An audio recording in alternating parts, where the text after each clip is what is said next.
West Midlands Police Chief Constable Sir Dave Thompson has slammed mental health services after they unlawfully held a man in detention for 5 days. Thompson said that the man shouldn't have been held for so long, but said he believed the man could have been a danger to the public had he been released.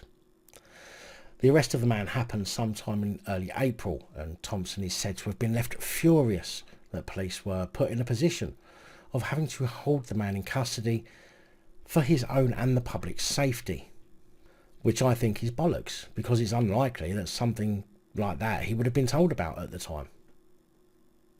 He said mental health services needed to step up. At a West Midlands Strategic Policing and Crime Board meeting, Thompson said, "I think this would deeply concern members of the public as to how long we have had to hold somebody, and hold somebody, frankly, unlawfully. We as a police service will always do what is right to protect individuals and the public, but it cannot be right that the inability of statutory agencies to discharge their statutory responsibilities requires the police to act unlawfully to do that. This particular case requires us to look extremely hard at what our response should be around that to make sure, actually, this does not happen again. Regrettably, the issue of police dealing with mental health issues is growing as an issue. It's because most of you have got fucking mental health issues. We'll always have to confront issues of mental health because of the nature of what we do. 24 hours a day. We're an emergency service. Mental health is a feature of what we will come across. But we are not medically trained. We do not have the facilities to manage and care for people with the dignity they require when going through a medical crisis.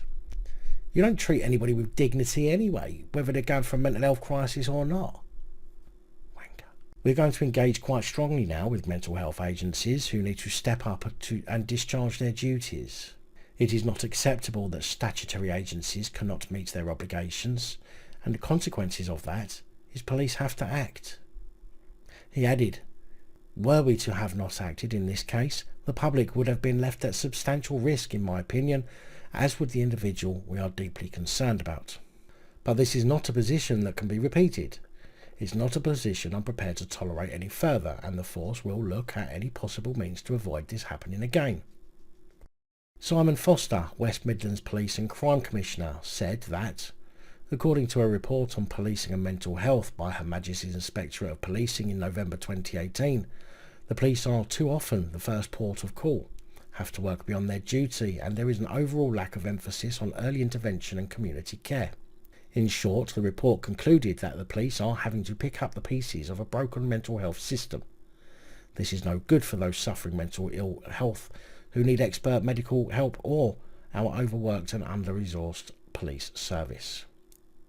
Now, obviously, there's a complete lack of information or evidence to back up the potential danger to the public, albeit is a possibility, but when we know how much the police lie to protect themselves, it certainly wouldn't surprise me if they simply forgot the poor guy was in the cell.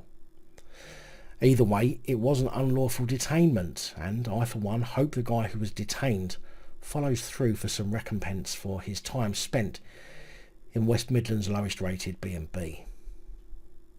Big thank you to channel supporters one and all, especially these guys. Your support is truly appreciated. Don't forget to like, share, comment and subscribe. Let me know your thoughts, as I know many of you will.